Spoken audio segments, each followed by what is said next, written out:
Astro సిండికేట్లో మీ personal and business promotions కోసం కింది నెంబర్కు కాంటాక్ట్ చేయండి.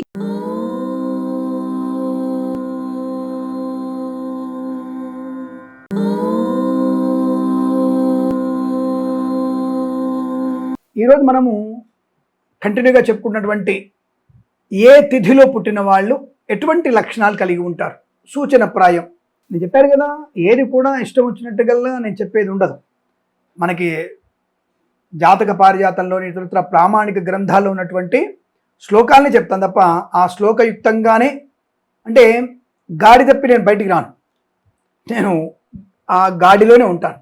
ఎందుకంటే నా ధర్మశాస్త్రమే నాకు గొప్పది. సనాతన ధర్మశాస్త్రం కన్నా గొప్పది లేదు కాబట్టి ధర్మశాస్త్రం ఏం చెప్తే నాకు చెప్తే ప్రయత్నం చేస్తాను. కొంతవరకు దాన్ని ఫాలో అవుతాను నేను కూడా అని అనుకుంటున్నాను. సరే, ఈరోజు మనము చతుర్థి తిథి, చెవితి చతుర్థి అంటారు దీన్ని, 4వ తిథి. చతుర్థ్యాం జాత క్రోధనో వాచకోపివా ధైర్యవాన్ ధర్మనిష్టశ్చ కార్యదక్ష ప్రకాశతే. చతుర్థి తిథిలో అంటే చెవితి తిథిలో జన్మించిన వారు సహజంగానే కాస్త కోప స్వభావం ఎక్కువగా ఉంటుంది. కాస్త కోప స్వభావాన్ని కలిగి ఉంటారు. వీళ్ళు ఎక్కువగా మాట్లాడతారు.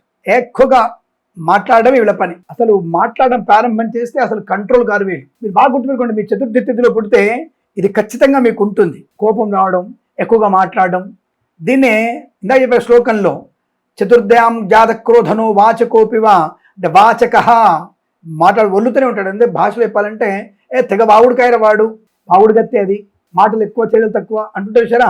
వీళ్ళ గురించి వస్తాయి ఆ విషయం. అంటే చేతులు తక్కువ ఉంటాయండి, చెప్తాను చేతులు కూడా ఎలా ఉంటాయో చెప్తాను. వీళ్ళ గురించి కంగారు పడకండి. ఈ లోపల మన ఛానల్ని షేర్ చేయండి, లైక్ చేయండి, 10 మంది చేత సబ్స్క్రైబ్ చేయించండి. ఎందుకంటే చతుర్థి తిథి రోజు పుట్టిన వాళ్ళు చాలామంది ఉంటారు. వినాయక చవితి పుట్టిన వాళ్ళు, లేకపోతే చవితి రోజు పుట్టిన వాళ్ళు చాలామంది ఉంటారు.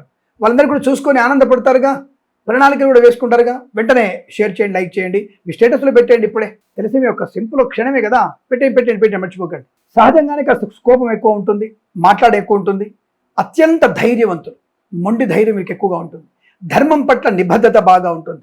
ఏ పనైనా అత్యంత కఠినమైనటువంటి దక్షతతో, దీక్షతో, కార్యదక్షతగా ఉండగలిగేటువంటి అవకాశం, ఆ పనిని పూర్తి చేసే శ్రమవంతులు, శక్తిమంతులు.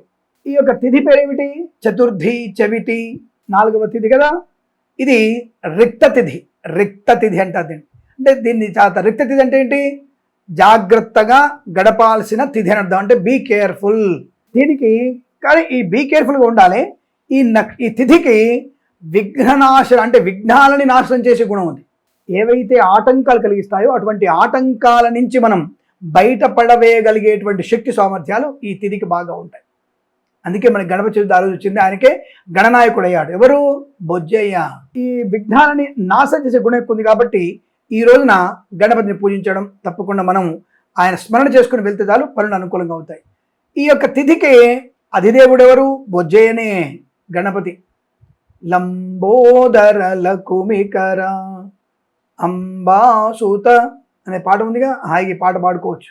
ఈ లంబోదరుడే ఈ తిథికి మనకి అధిదేవతగా ఉన్నాడు. ఈ యొక్క ఆధిపత్య అంటే ఈ యొక్క తిథికి ఆధిపత్య గ్రహం ఉంది. ఎవరైనా? కుజుడే, సుబ్రహ్మణ్య స్వామి. మళ్ళీ ఇక్కడ ఆయన మంగళుడు వచ్చాడు, కుజుడు. అందుకే ఆయన మంగళుడు కాబట్టి కోపం ఎక్కువ.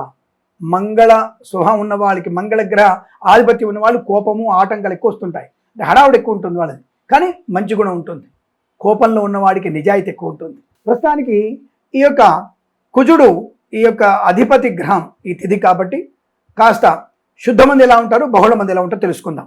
శుద్ధ చతుర్థి అంటే వినాయక చవితి లాగా ఆటంకాల నివృత్తి కొరకు చేసేటువంటి ఆరంభాలకి, కొత్త పనులకు చాలా మంచిది. వీరికి ఒక దాని క్రియేటివిటీ బాగా ఉంటుంది. అండ్ అలాగే అడ్మినిస్ట్రేషన్ బాగా ఉంటుంది. ఏ అడ్డంకులు వచ్చినా సరే వాటిని తొలగించుకునేటువంటి యుక్తి, శక్తి, నిబద్ధత బాగా ఉంటుంది వీళ్ళకి. అలాగే బహుళ చతుర్థి పుట్టిన వాళ్ళకి లైక్ సంకష్టహర చతుర్థి లాగా కష్టాలను, ఒత్తిడిని, వస్తున్నటువంటి ప్రమాదాన్ని పసిగట్టి ఎవడు శత్రువు ఎవడు మిత్రువు అని కనిపెట్టి దాన్ని జయించేవాడు, అంటే కష్టాల నష్టాన్ని జయించేవాడు ఈ బహుళ పక్ష చతుర్థి రోజున పుట్టి ఉంటారు. జీవితంలో ఈ బహుళ చవితి రోజున పుట్టిన వాళ్ళు ఎటువంటి కష్టాలనైనా సరే ఎదుర్కోగలిగేటువంటి నిబద్ధత, శక్తి, స్థితప్రజ్ఞత అంటే కాన్ఫిడెన్స్ బాగా ఉంటాయి. దానివల్ల వీరు ఎక్కడైనా ఎటువంటి సముద్రాన్ని కూడా ఈదుతారు. వీళ్ళు సముద్రాన్ని కూడా ఈదగలిగే అవకాశం ఉంటుంది. అటువంటి నేర్పరితనం ఈ తిథిలో పుట్టిన వాళ్ళకి సొంతం.